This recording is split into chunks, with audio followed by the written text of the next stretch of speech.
اس وقت 5 افراد ایسے تھے کہ جنہوں نے اس سے اختلاف کیا۔ 5 افراد کون تھے جو ہونے چاہیے؟ ابو بکر فوت ہو گئے، ان کے بیٹے عبد الرحمن ابن ابی بکر۔ عمر فوت ہو گئے، ان کے بیٹے عبداللہ ابن عمر۔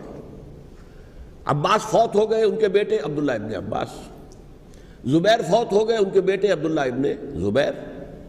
اور حضرت حسن جو ہے ان کا انتقال ہو چکا تھا، حضرت علی کے بیٹے حضرت حسین رضی اللہ تعالیٰ عنہ مجمعین۔ یہ 5 حضرات تھے جنہوں نے ولی عہدی کی بیعت نہیں کی، لیکن جب امیر معاویہ کا انتقال ہو گیا، اب ولی عہدی کی بجائے وہ اب خلافت کی بیعت کی، سب لوگوں نے بیعت کر لی۔ ان 5 میں سے ایک فوت ہو چکے تھے، حضرت عبد الرحمن ابن ابی بکر فوت ہو چکے رضی اللہ تعالیٰ۔ 4 تھے، ان 4 میں ایک اختلاف ہوا۔ 2 کی رائے یہ تھی، عبداللہ ابن عمر، عبداللہ ابن عباس، کہ اگرچہ یہ کام غلط ہوا ہے، اسلام کی روح کے منافی ہوا ہے، یہ بادشاہت کی بنیاد پڑ رہی ہے، لیکن یہ بات ایسی نہیں ہے کہ اس کی بنا پر ہم خانہ جنگی شروع کروا دیں، امت کے اندر خون خرابہ کروائیں، فساد کروائیں۔ لہذا انہوں نے بیعت کر لی۔ 2 حضرات جو ہیں ڈٹے رہے کہ نہیں، ہمیں کم وقت میں ریزسٹ کرنا ہے۔ عبداللہ ابن زبیر عمر کے اعتبار سے وہ بڑے ہیں، مسلمانوں میں سب سے پہلے ولادت مدینے میں جا کر جو ہوئی ہے وہ عبداللہ ابن زبیر کی ہوئی ہے۔ ہجرت کر کے جب مہاجرین وہاں پہنچے، کچھ عرصے تک کسی کے ہاں کوئی اولاد نہیں ہوئی، تو لوگوں نے تانے دینے شروع کر دیے کہ معلوم ہوتا ہے کہ یہاں آ کر یہ مکے کے رہنے والے جو ہیں کمزور ہو گئے ہیں، ان کے ہاں اولاد ہی نہیں ہو رہی۔ پھر عبداللہ ابن زبیر کی ولادت ہوئی ہے، یہ حضرت ابو بکر کے نواسے ہیں، حضور کی زوجہ محترمہ حضرت عائشہ کی بہن حضرت اسماء رضی اللہ تعالی عنہا عنہما،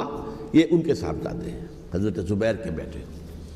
ان کا فیصلہ ہوا کہ ہمیں رجسٹ کرنا ہے کم وقت میں، ایٹ اینی کاسٹ۔ حضرت حسین ابن علی رضی اللہ تعالی عنہما کا بھی فیصلہ ہوا کہ ہمیں رجسٹ کرنا ہے کم وقت میں۔ البتہ ان میں بھی ایک اختلاف ہو گیا، یعنی یہ 2 تو جڑے رہے، ان 2 میں اختلاف ہو گیا۔ عبداللہ ابن زبیر کا کہنا یہ تھا کہ ہمیں حجاز میں رہنا چاہیے، یہ سرزمین ہے جس میں نبوت کی برکات سب سے زیادہ ہیں، یہاں ہم مضبوط قلعے کے اندر ہیں، ہمیں یہاں سے جو ہے رجسٹ کرنا چاہیے اور ختم کرنا چاہیے اس نظام کے اندر جو خرابی آ گئی ہے اس کو۔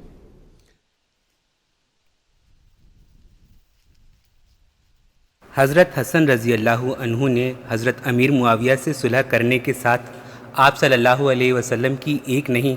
بلکہ 2 پیشین گوئیاں پوری کی تھیں۔ ایک تو مسلمانوں کے 2 بڑے گروہوں میں صلح کی پیشین گوئی، اور دوسری یہ کہ آپ صلی اللہ علیہ وسلم کے 30 سال بعد وہ خلافت اللہ اٹھا لے گا جو نبی صلی اللہ علیہ وسلم کے ہی طور طریقے پر چل رہی تھی۔ آپ صلی اللہ علیہ وسلم نے پیشین گوئی فرمائی تھی کہ میرے بعد 30 سال تک ایسی خلافت رہے گی جو بالکل میرے ہی طور طریقے پر رہے گی، پھر اس کے بعد کاٹ کھانے والی ملوکیت آئے گی، اور اس کے بھی بعد ایسی تاناشاہی آئے گی جو ظلم اور جبر کے سہارے لوگوں پر حکومت کرے گی، اور اس کے بعد جب اللہ چاہے گا تو پھر خلافت آئے گی جو قرآن کے اصولوں پر قائم ہوگی۔ ظاہر ہے حضرت امام حسن رضی اللہ عنہ اور امیر معاویہ دونوں نے ہی آپ صلی اللہ علیہ وسلم کی یہ مشہور پیشین گوئی بھی سن ہی رکھی تھی۔ کاٹ کھانے سے مراد غیر مسلم حکومت کا مسلمانوں پر حملہ نہیں تھا، کیونکہ یہ تو آپ صلی اللہ علیہ وسلم کے زمانے سے ہی تمام دنیا کا رواج تھا کہ تلواروں کے بل پر وہ دوسری ریاستوں پر قبضے کرتے تھے۔ کاٹ کھانے والی باہری ملوکیت کا سامنا نبی صلی اللہ علیہ وسلم کے زمانے میں بھی مسلمانوں نے کیا اور خلافت راشدہ میں بھی کیا۔ اس کے بعد جس کاٹ کھانے والی ملوکیت کی آپ صلی اللہ علیہ وسلم نے پیشین گوئی کی، وہ دراصل مسلمانوں کے ہی بیچ ریاستوں پر قبضے کو لے کر آپس میں تلوار کشی کی پیشین گوئی تھی۔ تو یہ ملوکیت جو نبی صلی اللہ علیہ وسلم کی پیشین گوئی کے بعد آنا لازمی تھی، ایسی ملوکیت تھی جس میں بنے رہنے کے لیے دوسرے مسلمانوں کو کاٹنا پڑتا۔ اللہ والوں کا یہ کام نہ تھا کہ وہ ایسی ملوکیت پر قبضہ کرنے کی ہوڑ کریں،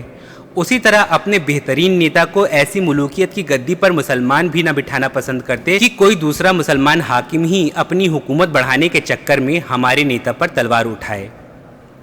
تو خلافت راشدہ کے 30 سال بیت جانے کے بعد اب اللہ کے عاجز بندے امام حسن رضی اللہ عنہ کی صحیح یہ تھی کہ اس کاٹ کھانے والی ملوکیت سے دور ہٹ جائیں اور جو ان کے سچے چاہنے والے کوفہ یا پوری اسلامی دنیا میں تھے، ان مسلمانوں نے بھی امام حسن رضی اللہ عنہ کے اس فیصلے کو دل سے قبول کیا تھا کہ آپ ہمارے روحانی نیتا تو ہیں ہی، دنیاوی حکومت میں آپ چاہے ہوں یا نہ ہوں، بس آپ سلامت رہیں اور ہمارے نیتا بنے رہیں۔ سو حضرت امام حسن رضی اللہ عنہ نے امیر معاویہ کے پاس جا کر انہیں ستہ سونپ دی، اس بنیاد پر کہ امیر معاویہ کے خاندان کے پاس مکہ کی سرداری اسلام لانے سے پہلے سے بھی رہی تھی اور ان کو خلافت سے اتر جا کر بھی راج کاج چلانے کا کچھ انبھو تھا، اور کیونکہ امیر معاویہ حضرت حسن رضی اللہ عنہ کے بعد مسلمانوں میں سب سے زیادہ پربھاوشالی ویکتتو بھی تھے، شکتیشالی ویکتتو بھی تھے، سو حضرت حسن کو وہ مسلمانوں کے پہلے ملک بننے کے لیے سب سے اپیکت لگے کہ مسلمان حضرت امیر معاویہ کو قبول بھی کر لیں گے اور امیر معاویہ کی طاقت اسلامی سلطنت کی حفاظت کاٹ کھانے والی اندرونی اور باہری دونوں طاقتوں سے کرے گی۔ امیر معاویہ نے بخوشی حضرت حسن رضی اللہ عنہ کی اس پیشکش کو قبولا، اس ناطے کہ امیر معاویہ کے دل میں اسلام کے لیے مشقت اٹھانے کا بھی جذبہ تھا اور مسلمان ان کو اچھی نظر سے دیکھیں، یہ کوشش بھی امیر معاویہ نے زندگی بھر کی تھی۔ اس لیے جب سامنے سے حضرت حسن رضی اللہ عنہ نے آ کر انہیں پوری اسلامی ستہ سونپنے کی پیشکش کی تو یہ جانتے ہوئے بھی کہ ان سے ملوکیت کا آغاز ہوگا،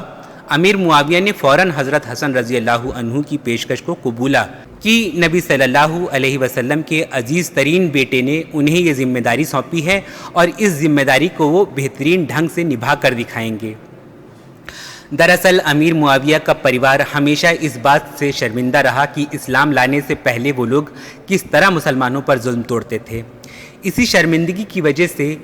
ابو سفیان جو امیر معاویہ کے باپ تھے، اسلام لانے کے بعد اسلام کے دشمنوں سے جنگیں لڑتے لڑتے انہوں نے اپنی دونوں آنکھیں ایک کے بعد ایک تیر کے واروں سے کھو دی تھیں، اس امید میں کہ اللہ اسلام سے پہلے کے ان کے گناہوں کو معاف کر دے اور مسلمان بھی انہیں اچھی نظر سے دیکھنے لگیں۔ اسلام کے لیے مشقت اٹھانے اور مسلمانوں کے دل میں اپنے لیے جگہ بنانے کا یہی جذبہ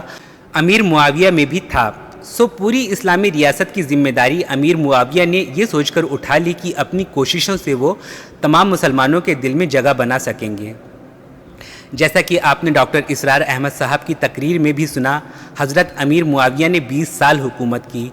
اور یہ 20 سال مسلمانوں کے لیے امن و امان کا گہوارہ بنے رہے۔ جب مغیرہ الشعبہ رضی اللہ عنہ نے انہیں ایک ولی عہد نامزد کرنے کا مشورہ دیا تو امیر معاویہ نے اس لیے امام حسین رضی اللہ عنہ یا ان کے اور قریبیوں کو نامزد نہیں کیا کہ امیر معاویہ انہیں کاٹ کھانے والی ملوکیت کی سختیوں سے بچانا چاہتے تھے۔ دوسرے امیر معاویہ کو لگا کہ ان کا بیٹا یزید بھی انہی کی طرح اسلامی ریاست کا دائرہ بڑھائے گا اور مسلمان اسے بھی پسند کرنے لگیں گے، اس طرح امیر معاویہ کے پریوار کے پچھلے گناہ دھلتے چلے جائیں گے۔ اس امید میں امیر معاویہ نے اپنا ولی عہد یزید کو نامزد کر دیا۔ اس دور میں الگ الگ اسلامی راجیوں کے گورنر اپنے راج کی قانون ویوستھا کے پورے ذمہ دار خود ہوتے تھے۔ مجرموں کو سزا دینے کے لیے بھی ہر راجیہ کے امیر کے پاس پریاپت ادھیکار پہلے سے ہوتے تھے، جیسا کہ آپ نے پچھلے ایپیسوڈ میں سنا کہ امیر معاویہ کو ایک کیس سلجھانا مشکل لگا تو انہوں نے خفیہ طور پر علی رضی اللہ عنہ سے مدد لینی چاہی اور علی رضی اللہ عنہ نے ابو موسیٰ اشعری رضی اللہ عنہ کو زور دے کر یہ پوچھا کہ بتائیے یہ کیا میری ریاست کا معاملہ ہے؟ یعنی علی رضی اللہ عنہ کو معلوم چل گیا تھا کہ معاملہ کسی اور گورنر کی ریاست کا ہے جو عام طور پر یہ معاملات خود سلجھاتے تھے۔ اب یہاں کون اپنا معاملہ سلجھا نہیں پایا ہے، حضرت علی رضی اللہ عنہ کو یہ جاننے کی تشویش ہوئی تھی۔ خیر، یعنی قانونی معاملات کے لیے خلفائے راشدین کے زمانے میں بھی گورنر آزاد تھے، امیر معاویہ کے دور میں بھی، کیونکہ اسلامی ریاست کا دائرہ اور زیادہ بڑھ گیا تھا، اس لیے حکومت کے کاموں میں آسانی کے لیے گورنروں کو امیر معاویہ نے قانونی معاملات میں آزادی سے فیصلہ کرنے کی چھوٹ دی ہوئی تھی۔ یہاں تک کہ امیر معاویہ کے دور میں گورنروں نے اپنے نام کے سکے چلا دیے تھے۔ مسلم سلطنت سے پہلے جب بھی کسی کے نام کا سکہ چلوایا جاتا تھا تو وہ آزاد راجہ کے نام کا سکہ ہوتا تھا، لیکن اسلامی ریاست میں پہلی بار ایسا ہوا تھا کہ اپنے نام کا سکہ چلانے والے تمام گورنر امیر معاویہ کے ادھین تھے۔ اس میں بہت زیادہ کشلتا امیر معاویہ کی ہی تھی، کہ انہوں نے اسلامی ریاست کو بھیتر سے ایک کیے رکھا اور بہت آزادی کے باوجود ان گورنروں میں سے کسی میں بھی بغاوت کے لیے سر اٹھانے کی جرت نہ ہوئی۔ سبائی بھی دبکے رہے، حضرت امیر معاویہ کی حکومت اتنی مضبوط تھی، کنٹرول، کہ ان کو کچھ سر اٹھانے کا موقع نہیں ملا۔ موجود تھے، دبکے رہے، جیسا کہ میں نے کہا ریولوشن کے آخری مرحلے پر آ کر جو مخالفین ہیں وہ دب جاتے ہیں کہ پھر دیکھیں گے موقع ملے گا تو پھر لیں گے ان سے حساب کتاب۔ 20 سال رہے ہیں پورے امن کے،